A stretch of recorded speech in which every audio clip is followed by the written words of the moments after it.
All right, everybody. Shane B here for Westerly Life. We're coming to you live from my office in downtown Westerly with another edition of Talk is Cheap. Basically, on this talk show, we are talking with people who are taking action during the COVID-19 pandemic. And so far, we've had some great guests. Today's guest is a great guest. Today, we have Lisa Konicki from the Ocean Community Chamber of Commerce. She is the president over there. She is taking action during this COVID-19 pandemic. You may have seen her on all of the press conferences that we have been streaming from the town hall. She has been out there pounding the pavement, doing what she can for the businesses of the Westerly Pawcatuck area, doing a fantastic job.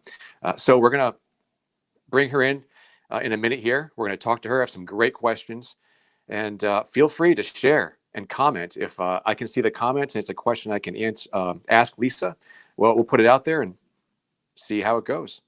All right, Ben, do we have Lisa waiting to bring her on in? There she is. Hi, Lisa. How are you? Morning. I'm great. How are you? Fantastic. Can't complain. Like you said earlier, it's a Monday, fresh week, new start. Yep. According to my calendar, we're heading into, well, today's day 28 since the whole restaurant dine-in suspension happened. So we're 4 weeks into this now. And well, how are you holding up? First off, how was your Easter? And I hope you're staying healthy. My Easter was relaxing, and I was very grateful that the weather was gorgeous. So I got outside a lot. I did a lot of walking, and I had my first socially distant walk with my mother in weeks. I haven't been able to see much of her other than to receive her grocery lists. And then I go to the store, get her groceries, and bring them to her 55 and older condo building, leave them outside, and then she brings them in. So it's been really hard to just communicate with her by phone and not feel like you can help someone that's done so much for you your whole life, but helping to what capacity I can. But yesterday we went for a nice hour-and-a-half walk together, and it was different, but it was still great just to be in her company. Well, that's great. And you're right. It's different. It's the new normal. I had a similar story. I went to go visit and check in on my mom last week, but I had to talk to her through the front window. I didn't want to go in the house. So I understand it's difficult. Yeah, it's very difficult. Yeah. I interface with a lot of people, and I'm cautious. I wear the gloves. I've got my awesome mask. I try to mix it up each day and try to have different ones. I wear the gloves. I'm all about it because we're doing curbside service here. So you have to take all those precautions. But at the end of the day, my mom lives in her little bubble in her unit, and I'm her only contact with the world. And I have to live with the consequences of my actions and my exposure to her. So she's doing what she's supposed to do. She's one of those people that's following the rules. She's staying home and taking care of herself. And I need to do what I need to do to protect her and everyone else and take all those measures that, maybe a month ago we thought this is overblown or this is extreme. And now it's just norm. I'm one of those people you see driving around with a face mask on in the car. And then I read about it on social media. People are like, why are you wearing a face mask in the car? Well, because it's habit. It's like a seatbelt now. Exactly. It's just I put it on and I wear it in the office with just Maria and I here, and it's just habit. And it's not a bad habit right now. It's gotten us this far. We're very healthy, and it allows us to continue to serve the community. That's great. Now you just show that mask. Who made the mask for you? Where did you get those? So this super cool mask was made by Maria DiMaggio's mother. She is a seamstress. Look at this. It's double lined. It's got a cool fabric on the inside. Oh, wow. Nice. And of course it's patriotic, which we like. We want people to put their flags out. Remember that we're all Americans. We're all in this together. We're all on the same team. And so she kind of took a custom order for us, and Maria and I have them. And once we started wearing them around the office and people who came to the chamber could see us through the window or did the curbside, Jen Brinton put it in order for all of her folks over there at Graysale. And but we've had other ones. People from the community who have the gift of being able to sew have been kind enough to bring in masks here because they know that we're a central receptacle for receiving donations and doing the T-shirts and everything else. So we've been able to get masks out into the community, such as this, to people that don't sew and didn't have a source on where to get one. We had about 30 or so, and those are all gone. So if you're a person out there that knows how to sew and you want to donate them to others in the community, you can certainly bring them here and we will distribute them for you. Since you did bring that up, distribution, how are you handling the COVID-19 pandemic with consumers? I know your gift card program, you can talk about that a little bit. So how are you handling all this? Well, we're trying to do everything we can, both on the public side as well as the business side, because the word community is in our name for a reason. And while the Chamber is first and foremost about fostering a positive business environment, during times like this, we also have to foster a positive attitude and increase consumer confidence and let people know that we're here to support them regardless, that we will make it to the other side, and that this community has shown an incredible resilience in tough times in the past, different form, of course, but still tough times, and communicating the message very clearly on ways that they can help the businesses and ways that the businesses can help the residents and help themselves. Certainly our websites have been updated literally on a daily basis. So if you're a business and you want to know what grants are available, what loans are available, what, how do you fill out these forms? I can't tell you, I've become a counselor over FaceTime and Skype, telling people, how do I fill out this box? How did you do it? Do I take my payroll for the month, or am I taking it for the year and dividing it by 12? And if I'm not sure, then I know who to go to get those answers to help the small business person. And I had questions filling out the application for ourselves here at the Chamber. So it can be confusing. Yeah. It's kind of odd because 50%, maybe more, of the businesses in this community are closed. So you think, oh, the Chamber must not have as much to do. We are way busier now because they're closed. They need our services more than ever. Coming up with promotions to help the public understand that there are ways to still get commerce moving in this community, even though it might be untraditional from what we've been used to in the past, which is why we're doing this retail therapy show this weekend. All day Saturday, we're going to feature 45-minute segments of different businesses. So for example, on Facebook Live on the Chamber's page, you might see for 45 minutes, Anna, who owns Woody's, putting on a great show showing all of her spring line of fashions, describing the material that the items are made out of, the price, what brand they are, if it's, true to size or whatever. And we're going to focus just on her business for 45 minutes. And as soon as that 45-minute segment's over and cuts out, then live within a minute after that or less, Woodmansey's will come on. And we'll do the same thing for Woodmansey's, which their clothing appeals to a different demographic. We're doing it at Toscano's men's shop. We're doing it at Westerly Gifts with Erica and her cool Westerly themed sort of vintage t-shirts. Eagle's Nest Gallery, affordable furnishing. There's a bunch of businesses in the downtown area that will be scheduled, and you'll start to see the advertisement for that tonight. So, QVC's been around for a long time. They obviously have a model that works for them and works for their vendors. We need to change as a chamber and be responsive, which we are doing. And we're going to bring the stores home to the shoppers so that they can use their credit card, place an order, and then they'll have the choice. Do they want that item held aside for a few weeks until this passes? Do they want it delivered to them in person? Do they want it shipped, in the mail? They'll have different options. Or do they want to pick it up curbside, which is allowed?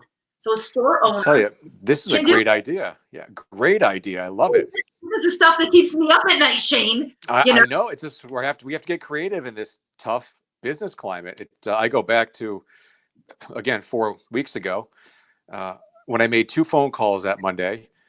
One was to a friend and mentor of mine. I'm like, what's going on? What do I do? She told me, get creative. And then I spoke to you that same night, and we had a little conversation about business and this and that. And that really got me on this path. And I see you're doing the same thing, which is great. This is absolutely fantastic. Yeah. I mean, we're examples. You're a small business. The Chamber, it's nonprofit, but we're a business too. If we don't deliver, we don't get members. So you have to pivot. You have to be responsive. And, some weeks it's selling gift certificates. Last week, we sold over $10,000 in gift certificates from this. Wow. That can only be used within this community. You can't use it on Amazon. You can't use it at the Crystal Mall or somewhere. It's just our community. And that's tangible. We've got results. We can measure our results from things like that. I love that. So that was, just 1 week. Also visited 212 homes, delivering joy, chauffeuring the Easter Bunny around town. That's what the community needed last week. That was a way that we could Exactly.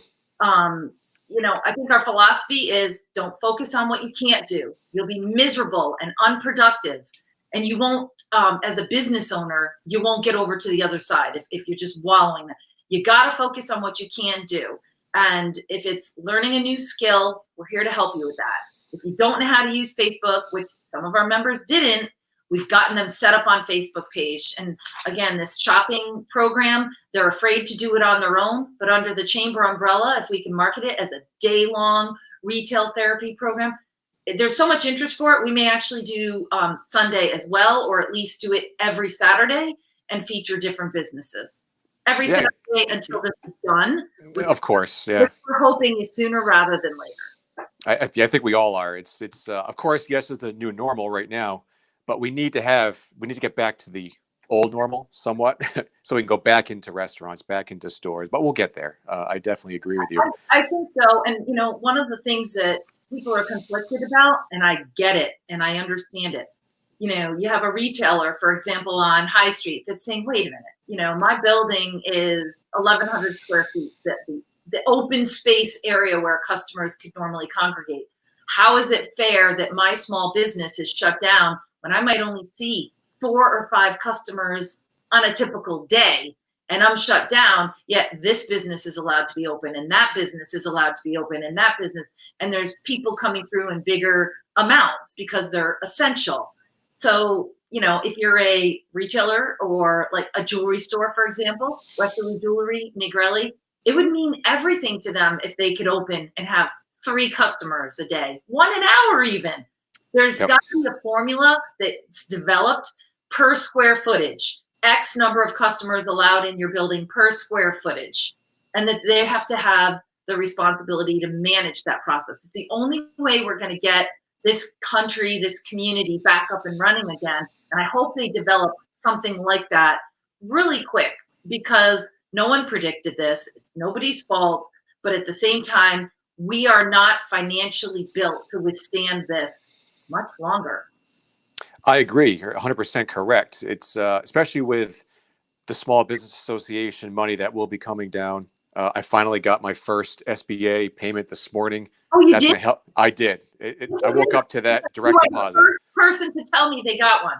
I'm not even kidding. Oh, really? You were the first person. I woke up this morning to check my balance, and I was like, "Wow, there we go. SBA, the government's doing its job." I was a little worried there, honestly. You made my day, Shane. You made my day. Perfect. It made my day. It's gonna make some of my creditors' days too. When you're done, would you shoot me an email that tells me what date you applied? Because that will help me with all the other people that I'm dealing with. Because I was on a call last week through Zoom with about 18 people. Not one of them had gotten a penny yet. Oh, well, it's starting now, which is good. Good.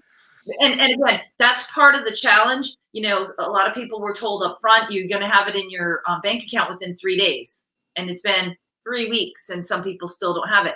That makes them very nervous on top of everything else. It's this, we're going to give you a glimmer of hope, but then it doesn't come through. The program where you're going to get up to $10,000 as a forgivable loan. And then 2 weeks later, because of they changed it. People, it's, wait a minute, time out.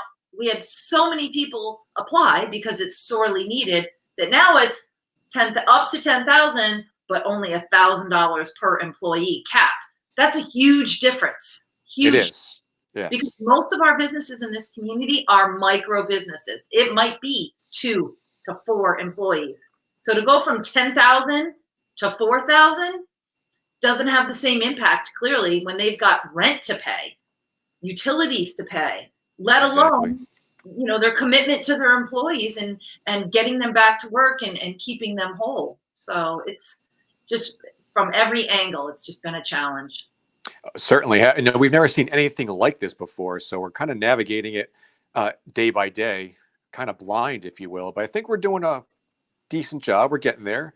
I just wish the government would do a better job of getting the money dispersed. I personally think using the big banks as the dispersal mechanism was a mistake, but who am I? I'm just a small business owner. So what alternative would you have suggested if you could have set it up? That's a great question, which I don't have an answer to because I'm not at that I level say of the government. Chamber of Commerce in your community, if they're capable of There you go. because you know what? We're Yeah. here overtime, not getting paid overtime, obviously. We are here Right. overtime. We are here weekends. We're getting it done to the extent that we can within our limited ability. And we've had to lay off, obviously. It's Maria and I. And God bless her. She has been going above and beyond, and couldn't ask for a better co-pilot, because every week it's, oh God, what is she going to throw at me this week? And it's a new program, it's a new idea, we got to do this, we got to be out there at the forefront. Well, thank you for doing that. You're learning all this information, you're helping business owners out. You're doing a fantastic job. You seem to be everywhere these days. We got to do it. Go ahead. Out, so I'm excited. Nice. For that. We will be getting that out into the mail. And if you're watching and you want to get one, certainly call us at 596-7761 and we will mail you one for free. It's actually 10 pages longer than last year's, which is phenomenal. At the time that the ads and the publication were being assembled, it was a different world and the economy was different. And so there's a lot of great content in here. And of course, some of the events in the events calendar have now been changed. Events that normally take place in the spring, the organizers have picked either fall dates or have been forced to postpone them or cancel them in some cases. You know, we're looking ahead at June for our own annual dinner and saying, wow, is this going to be the year that the chamber either doesn't have an annual dinner or that we do a drive-in annual dinner, that everybody parks at Venice parking lot where we normally have it and stays in their car, and they have the option. Interesting. Yeah. Yeah, they'll have the option to bring their own meal and just attend the annual dinner, and we'll have a stage set up and we'll have it broadcast by WBLQ. We'll have the passing of the gavel with gloves on and of course with Clorox wipes, and it'll go from Jen to Maria Allen of Bella Vita. I mean, that's June, but already we would be planning that event now. So we still have to think about these things and what is a way that we can do it that is effective and sort of fits within the framework of the time and the rules of the time, because we will not break the rules of what's out there. I'll give you an example. I had a retailer call me last week, and this is someone I absolutely adore. And she said, I'm so frustrated. It's time. The chamber's got to step up right now. And I'm thinking, what haven't we done? She said, we have to decide that on May 9th, which is the day after the governor's next restrictive period ends, that we encourage every business in Westerly to just turn the lights on and go back to work. And I'm like, what do you mean? Regardless of what the governor says? And she said, yeah, we've got to take back our country. We've got to take back our community. The chamber's the organization to lead that. They can't arrest us all. Let's just do it May 9th. Okay. That's tough. Yeah. Spirit that I'm raring to go, and I know everyone else is, and we are here to help. But you cannot do that. That is not going to bode well for the individual business owner. It's certainly not going to bode well for our community. And if anything, it could reverse some of the progress that the community, the greater state of Rhode Island and Connecticut have made with flattening this curve. It is frustrating, but we can't take matters into our own hands like that. We just can't do it. So I agree with you. Yeah, I'm all for. We weren't able to accommodate that request. Yeah, I'm all for investing in business, breaking the rules to get where you got to go. But these kind of rules we shouldn't be breaking. Like you say, we've made a lot of progress with flattening the curve. We just got to keep doing what we're doing until the virus has run its course. And who knows when that's going to happen? Just got to be prepared for when it does. Yeah, and I agree. Using your time wisely right now so that you can flip the switch and be ready to hit the ground running. That's going to make a big difference too.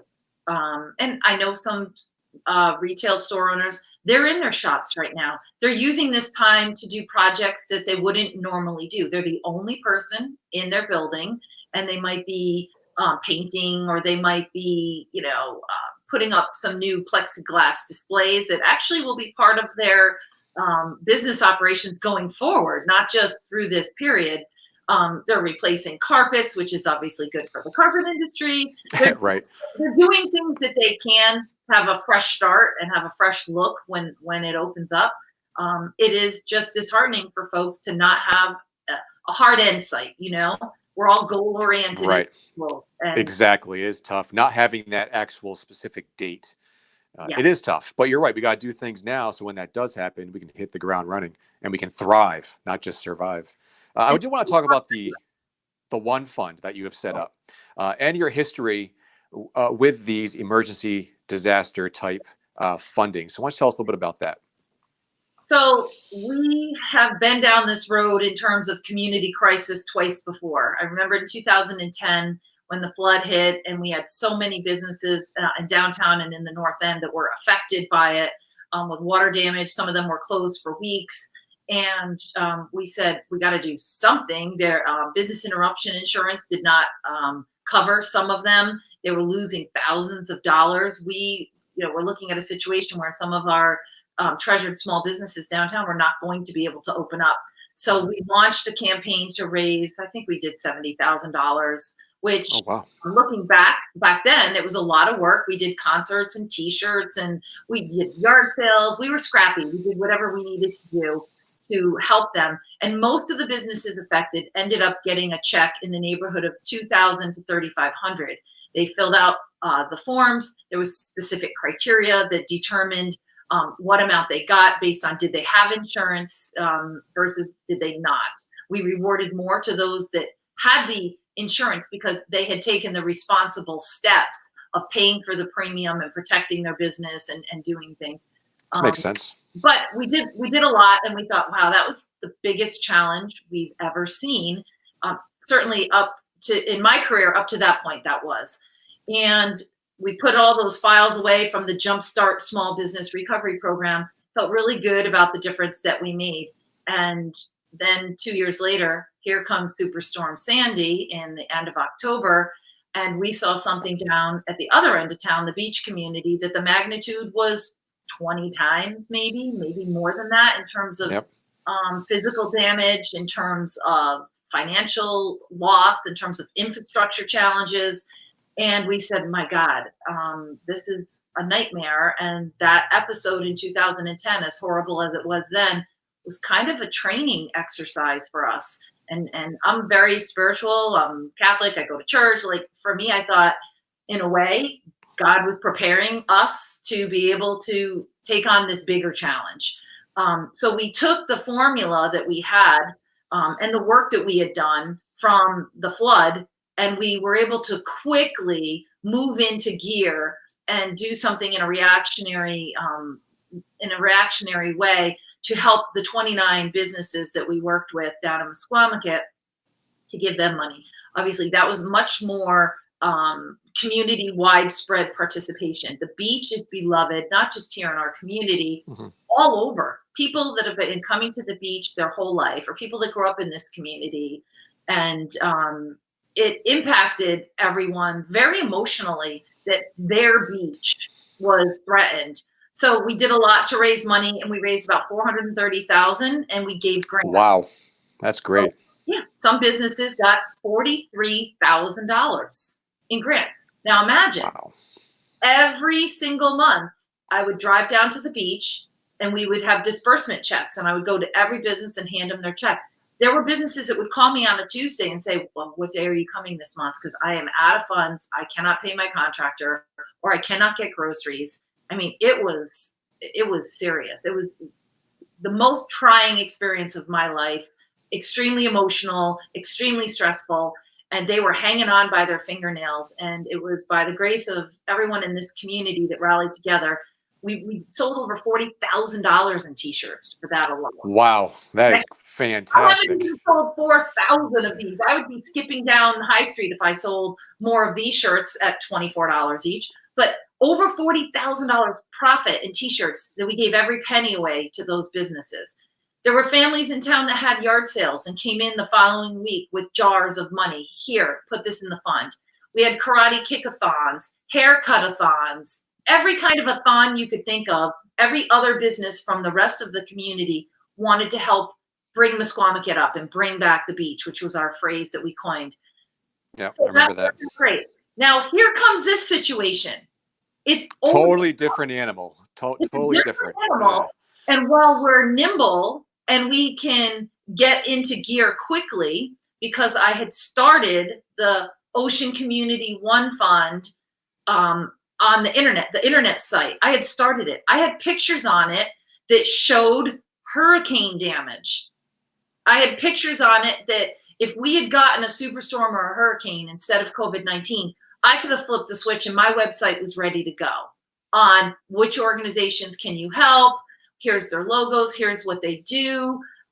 Here's who we are as a chamber foundation, which is my other hat. We have a 501c3 foundation that runs this whole thing. And it was just ironic that I had started planning this about a year ago. The framework was there. We worked with the developer. We had context. But because COVID-19 was so unusual and unexpected, all the language that I had set up for a superstorm or a hurricane got thrown out the window. And I had to start from scratch in terms of getting the right copy on there so that people would understand that we're still doing the same type of thing. We're still responding and still giving people the information that they need to make a quality decision about their donations, that this is a trusted organization. We do not take a percent. Find another group out there that does that. They don't exist. You're absolutely right. They don't. They take 20%, 10%, whatever. We take 0%, zero. If you write a check for $100, it goes in the foundation and you say, I want it to go to Westerly Hospital, they get the whole $100.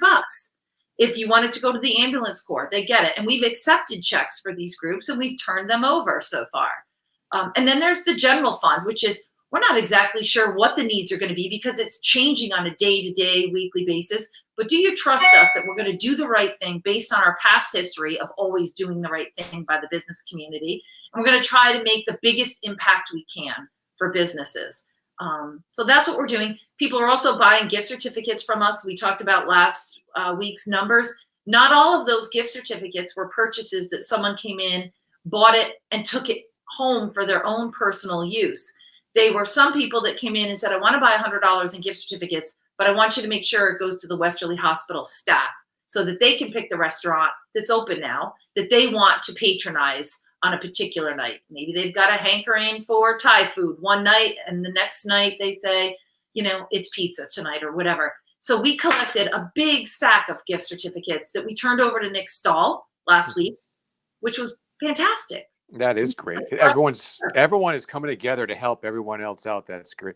I like what you said. You already had the website built. So in case something happened, this book I have over my shoulder here, Leadership Lessons of the Navy SEALs, that is one that's in there, is the decision is already made. So when the time comes to make the decision, you just run with it. And I think that is fantastic. I try and do that in my business as well. The decisions are already made. So when the time does come, boom, we're ready to go. That is great. Absolutely. I think we've been able to help some of the other chambers too. You know, I'm part of a New England Chamber Association. We have our Zoom meetings and all that, and none of them have experienced any kind of community tragedy, you know, man-made or Mother Nature or whatever.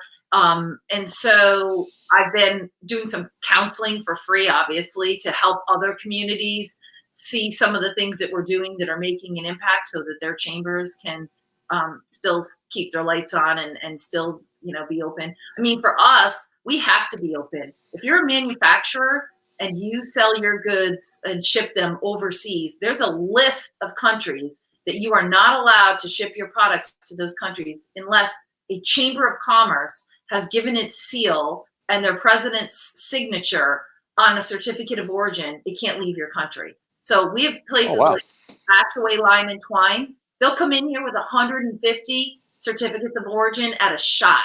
And that's all I do is sign them, crimp them, sign them, crimp them. And what you're saying is you're certifying as the trade official for your community that this business exists, that you've been there, that you know that those products are actually made there. They're not just, for example, a mail order company that's buying products, repackaging them and shipping them. So you have to have an intimate knowledge of each of these businesses. And we do. Ashaway Line and Twine is just one, but Roll Flow Engineering over in the airport industrial park, Dynasis, there's a couple in Stonington that come over here. They need us, and we're here for them, and we will be here for them. Well, that is absolutely great. That's a great We're approaching about a half hour, Lisa. I know you're busy, but that's a great message to end on, that you are here for the businesses as well as the consumers in this town. So thank you for all that you do. I mean, you're a very busy woman. You're doing a fantastic job.